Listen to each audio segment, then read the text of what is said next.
Halo Bapak Ibu, saudara-saudari sekalian. Bersama saya lagi Chandra Teja dari channel Kristen Ngakunya. Channel yang membahas kekristenan murni, terbebas dari klinik dan pemahaman yang melenceng. Bagi Anda yang belum subscribe channel saya, silakan subscribe channel saya. Tekan loncengnya agar Anda dapat notifikasi setiap kali saya mengupload video-video saya. Oke, pada kesempatan kali ini saya akan membahas lagi sebuah topik yang tentunya menarik juga. Apa itu? Kristen campur sari. Apa itu Pak Kristen campur sari? Begini, saya pakai pengalaman saya aja ya, supaya jangan dibilang, Bapak bisanya ngomongin orang. Enggak, saya lagi ngomongin saya. Ya, beginilah saya cerita. Jadi ada beberapa buku, kalau mau jujur, yang sangat kuat mempengaruhi saya, yang sangat haus sekali pada waktu itu akan kesuksesan ketika beralih dari dunia profesional ke dunia entrepreneur atau wirausaha. Ya nggak salah dong kalau saya haus akan kesuksesan, sebabnya kalau tidak didorong oleh semangat yang besar gitu kan, nanti melempem kan. Bayangkan pindah kuadran katanya ya, dari pegawai menjadi wira swasta, wira usaha. Oke. Nah, harus jujur, saya mengakui ada buku-buku yang sangat mempengaruhi itu. Salah satunya yang mungkin banyak orang juga kenal lah, karangan Robert Kiyosaki. Ya, yang judulnya Rich Dad Poor Dad, Cash Flow Quadrant, Retire Young, Retire Rich, Business School, Guide to Investing, dan lain-lain yang sangat menginspirasi saya dan mewarnai serta mempengaruhi hidup saya pada waktu itu. Ya, kira-kira di sekitar tahun 2003 lah. Ya, hampir 20 tahun yang lalu buku itu sudah saya baca.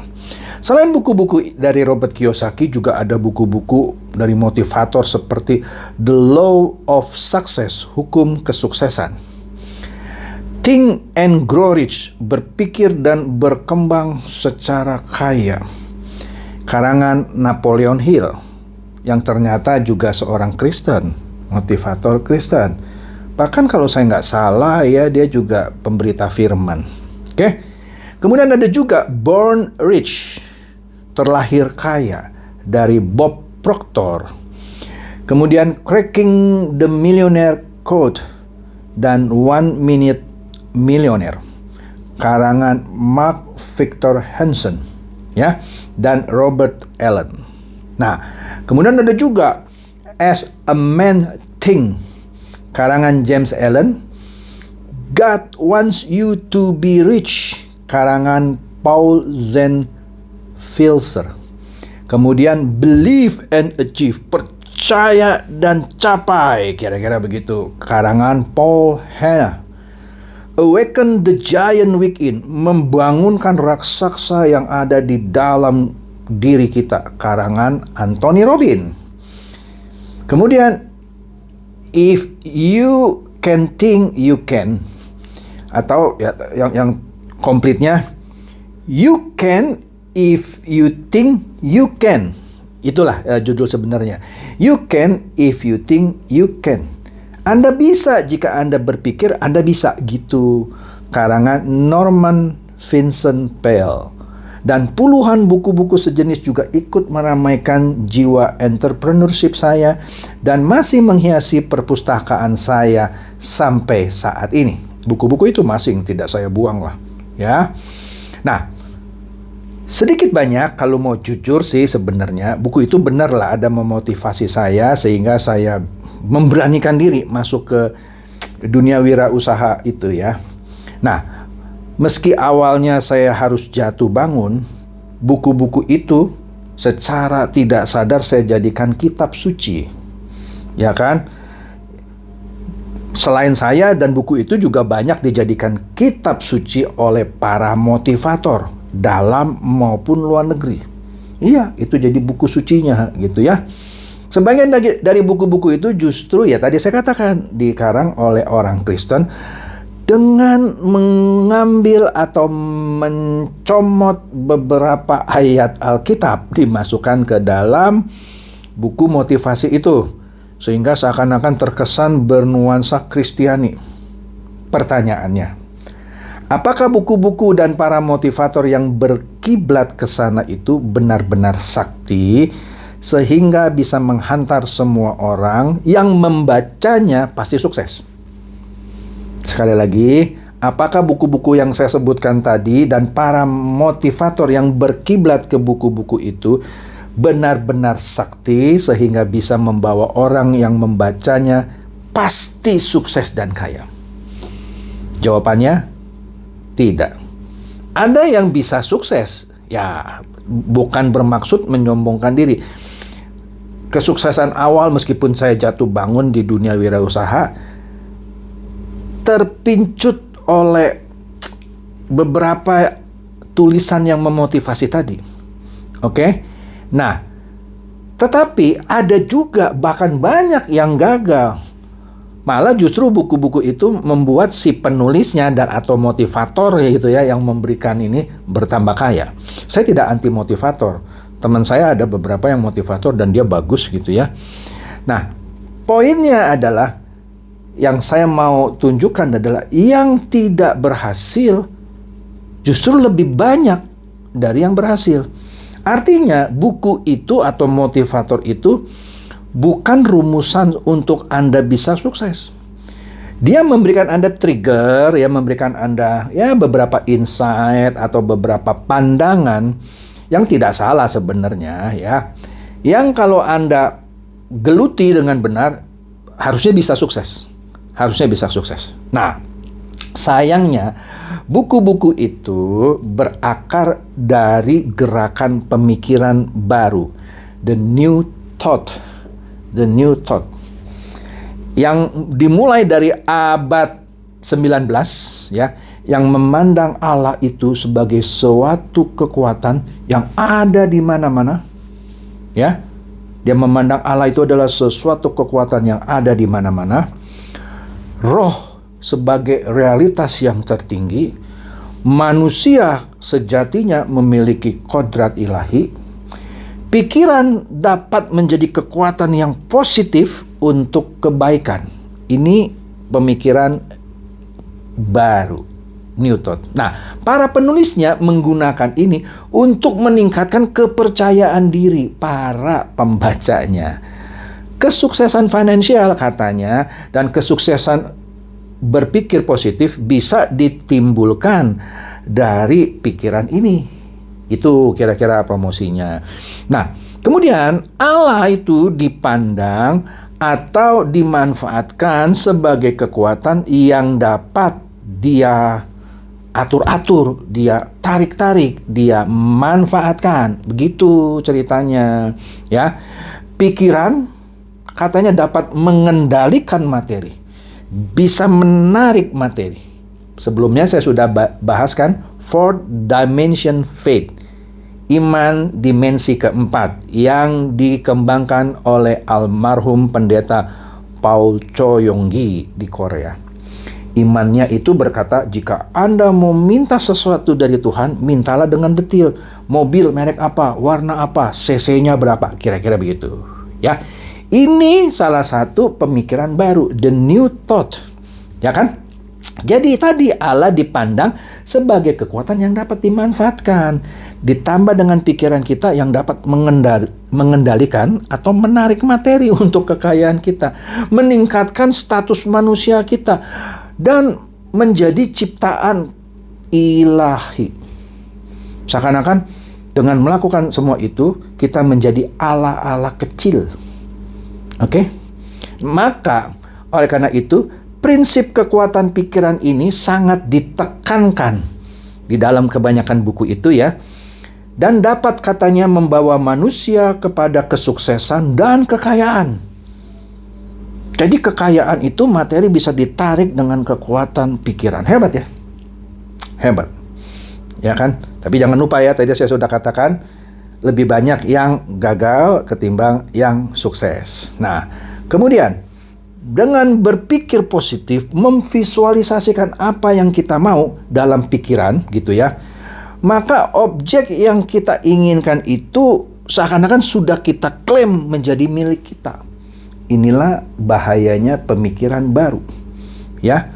Nah, dengan demikian katanya, dengan berulang-ulang kali kita berbicara gitu ya, mobil ini milikku, mobil ini milikku, rumah ini punyaku, jam tangan itu punyaku gitu ya seakan-akannya, maka katanya alam semesta gitu ya akan mendukung dan mengubah keadaan sehingga kita sewaktu-waktu nanti benar-benar akan dapat memiliki objek tersebut.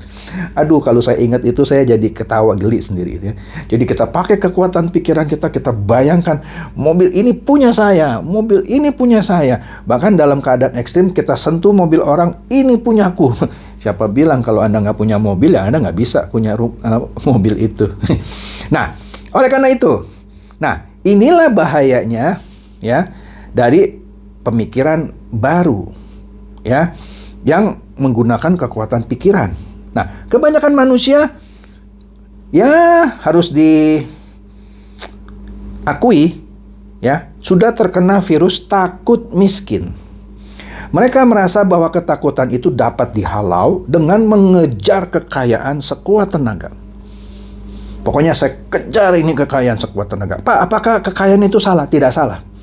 Tetapi motivasi seseorang itu ya kalau mengisi kehidupannya hanya untuk mengejar kekayaan, itu yang salah. Sekali lagi, kekayaan itu tidak salah.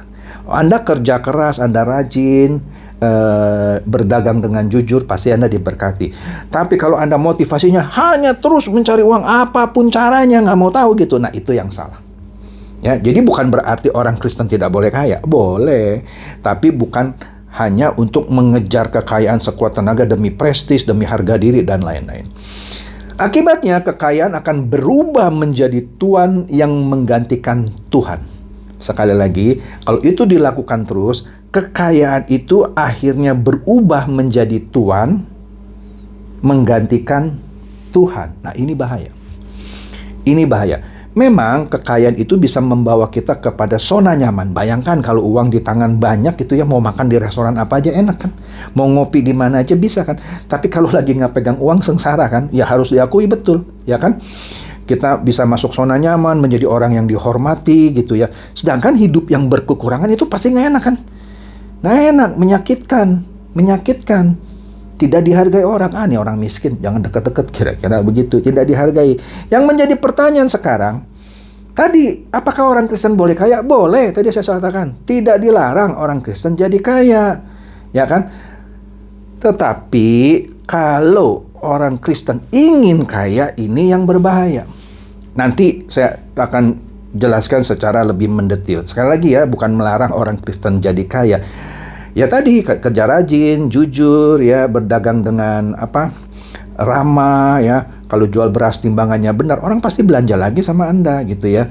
Nah, tapi kalau Anda ingin kaya sehingga Anda melakukan apa saja yang salah juga Anda tabrak, yang penting dapat duit dan kaya, itu yang salah. Oke? Oleh karena itu, orang Kristen ini kalau mau sukses gitu ya dia harus mengembangkan segala kemampuannya di bidang apapun. Kalau Anda seorang dokter gitu ya, calon dokter lah masing-masing, belajarlah dengan benar sehingga ketika Anda di wisuda jadi dokter dan Anda praktek terus dengan baik, ya pasti Anda pasti sukses lah gitu ya. Jadi Anda harus mengembangkan kemampuan Anda, orang Kristen.